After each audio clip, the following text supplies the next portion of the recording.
Welcome to the Wanderers History Podcast and to a new episode of the miniseries focusing on the history of some of the most important doges in 16th century history, part of the broader Rulers and Monarchs of the 16th century Mediterranean and Europe series. In a previous episode, we talked about one of the victors at Lepanto and Doge for a year between 1577 and 1578, Doge Sebastiano Venier. Today, I'll talk about his successor, Nicolo da Ponte. Before we continue, I would like to remind you to please hit that subscribe button and notification bell if you haven't done so already. It really does help the channel a lot, and I would greatly appreciate it. Let us resume.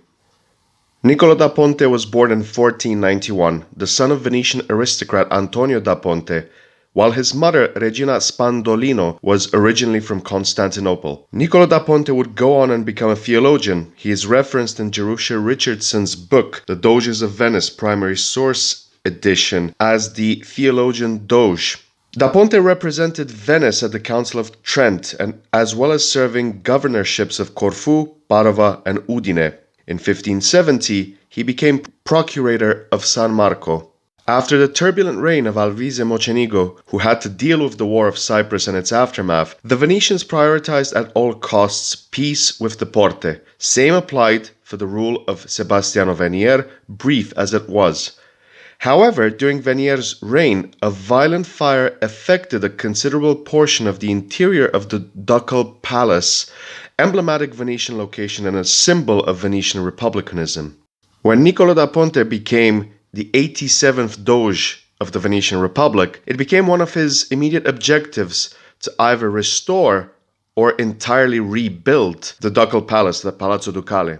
There were two options at the time: do a clear out and rebuild the damaged sections, or to meticulously restore, which eventually was an option chosen by Da Ponte. Da Ponte also aimed to lower taxes, which were increased in order to compensate for lost revenue between 1570 and 1573, when Levantine and most Mediterranean trade was blocked or severely affected. Early on, Nicolo da Ponte denied allegations of Emperor Rudolf that he and the Venetians supported the Uskoks in the Adriatic. In 1581, the war between Spain and the Ottoman Empire, during which Venice got engulfed in 1570 with the Fourth Ottoman War of Cyprus, the Spanish-Ottoman War in the meantime ended with a successful diplomatic mission of Giovane Margliani, agent of Philip II of Spain, who concluded a final truce between Spain and the Ottomans in 1581.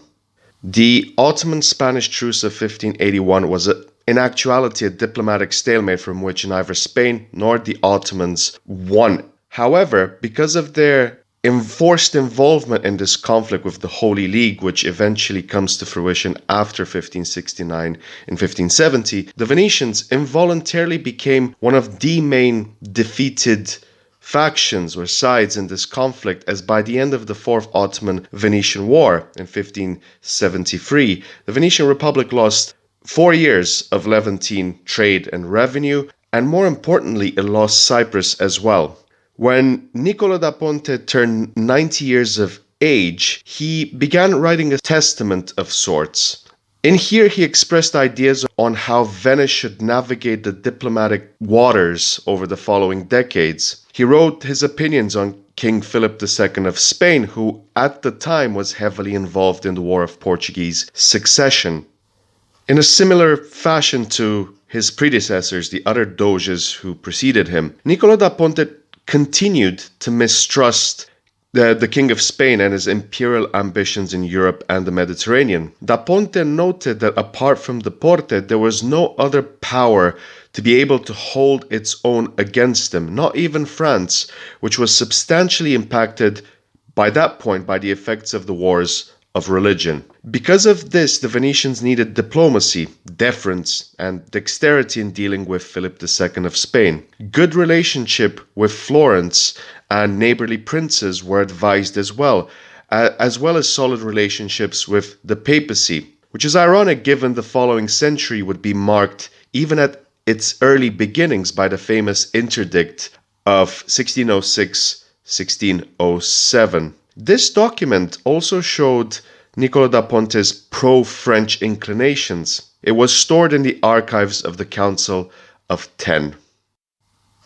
In his Storia documentata di Venezia, Italian historian Samuele Romanin, via Richardson's source, said that while initially not receiving much consideration once da Ponte passed away in 1585, quote, "There came a time, and not far off, in which men had to learn by sad experience that the aged Doge had spoken what was true." End of quote. This is in part reference to the events which would follow, namely the interdict that I've just mentioned as well. About this specific, fairly cataclysmic event which occurred during the early parts of the 17th century in Venetian history, I'll want to talk more in detail during another series which will look specifically at the decline of the Venetian Republic from the second half of the 16th century all throughout the 17th century, and we can also look there at involvement during the 30 Years' War. I